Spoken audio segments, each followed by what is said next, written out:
Shalom dan selamat pergantian hari bagi kita semua. Marilah teman-teman di hari yang baru ini kita kembali merenungkan kebenaran firman Tuhan.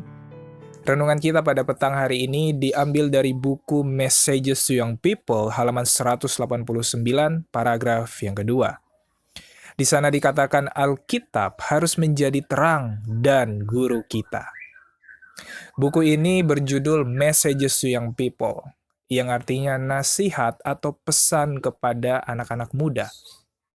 Well, kalau kita perhatikan ya, anak-anak muda memang identik dengan pencarian jati diri.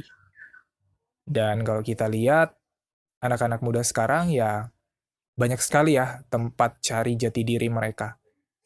Mereka cari jati diri mungkin di ilmu filsafat, gitu kan. Mereka cari jati diri di ilmu bisnis, ya kan. Banyak banget lah tempat-tempat mereka bisa cari jati diri. Tetapi mungkin yang sekarang sudah jarang sekali ya anak muda cari adalah mencari jati diri di dalam Alkitab. Nah, ini mungkin yang sekarang anak muda jarang sekali lakukan. Dan berbagai macam alasan mungkin ya ada di dalam pikiran anak-anak muda. Mungkin mereka berpikir ya ini kan sudah modern. Jadi Alkitab sudah tidak relevan lagi untuk digunakan sekarang. Dan akhirnya mereka tidak tertarik dengan Alkitab. Karena berpikir bahwa Alkitab jadul dan tidak bisa mengikuti zaman. Seperti itu. Tetapi melalui kutipan yang baru saja kita baca dikatakan bahwa Alkitab itu harus menjadi terang dan guru kita. Tetapi pertanyaannya adalah apakah Alkitab hanya menjadi terang di masa lalu atau sekarang pun masih relevan? Nah, itu mungkin yang menjadi salah satu pertanyaan anak muda. Seperti itu. Baiklah, kalau gitu kita lihat pengetahuan di dalam Alkitab ya, yang mungkin orang cap sebagai pengetahuan jadul dan tidak relevan lagi di zaman modern ini. Kita buka di dalam Imamat pasal yang ketiga, ayat yang ke-17, dikatakan inilah suatu ketetapan untuk selamanya bagi kamu turun-temurun di segala tempat kediamanmu. Janganlah sekali-kali kamu makan lemak dan darah. Wow. Tuhan dengan tegas katakan bahwa lemak dan darah tidak boleh dimakan di dalam Imamat pasal 3 ayat yang ke-17. Apa maksudnya ini ya? Apakah memang benar Alkitab ini mengatakan seperti itu? Jadi sesuai dengan 1 Tesalonika pasal 5 ayat 21 mengatakan bahwa ujilah segala sesuatu dan peganglah apa yang baik. Jadi mari kita uji apakah Imamat pasal 3 ayat 17 ini benar.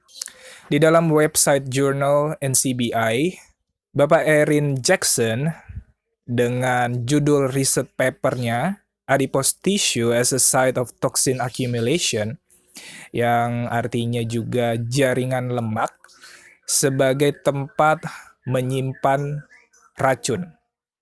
Nah, jadi di dalam riset paper ini Bapak Erin Jackson dengan bersama koleganya waktu itu menyatakan bahwa lipid yang adalah salah satu komponen utama di dalam jaringan lemak memiliki peran yang sangat penting di dalam menyimpan racun di dalam jaringan lemak.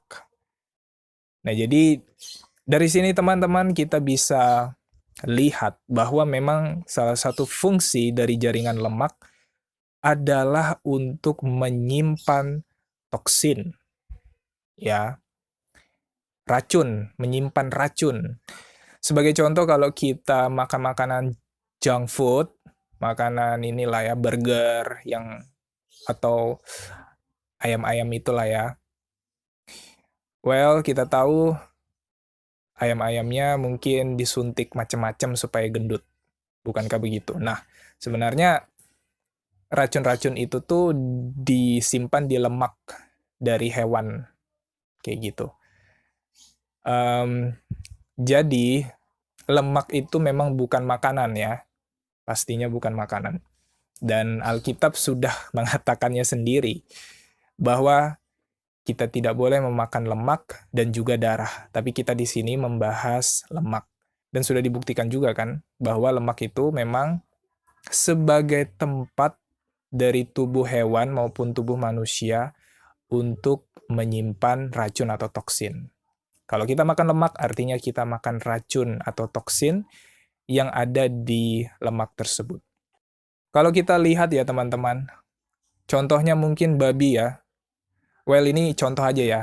Jelas babi itu haram, jadi kita tidak makan babi, tapi ini sebagai contoh aja. Babi yang diternak sama babi hutan. Biasanya lebih gendut babi yang diternak. Karena babi yang diternak itu ya makannya racun, makannya toksin. Toksin yang dimakan oleh babi ternak tadi disimpan di dalam jaringan lemak yang ada di bawah kulit dari babi tersebut.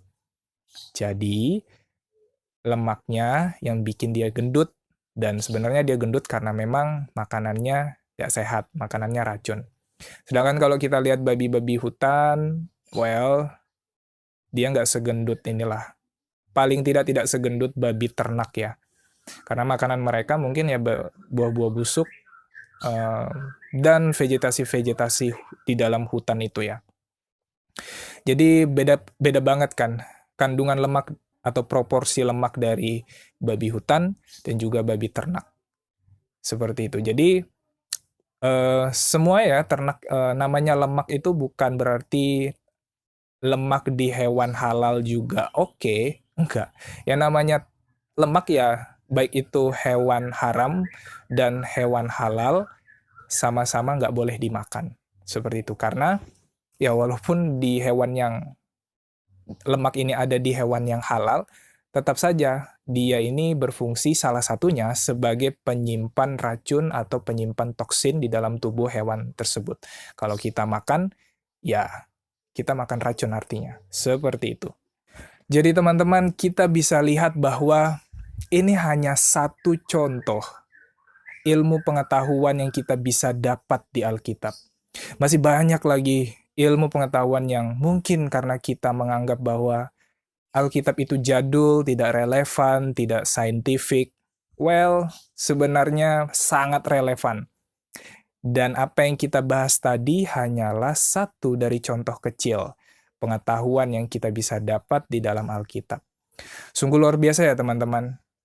Kitab Imamat atau kitab Levitikus ini ditulis oleh Nabi Musa beribu-ribu tahun yang lalu.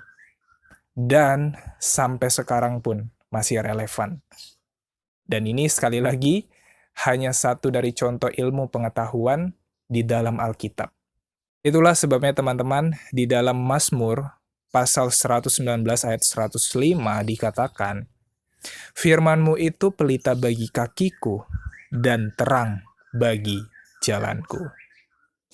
Kiranya renungan kita pada petang hari ini dapat mengingatkan kita mungkin, dapat menyadarkan kita bahwa sebenarnya Alkitab itu adalah panutan kita. Alkitab harus menjadi terang dan guru kita, baik pada masa lampau, sekarang, dan di masa depan. Karena disinilah, hanya di Alkitab inilah, Tuhan menyatakan seluruh firman-Nya kepada kita, yang bisa menjadi tuntunan di dalam kehidupan kita. Selamat pergantian hari dan Tuhan memberkati kita semua. Amin.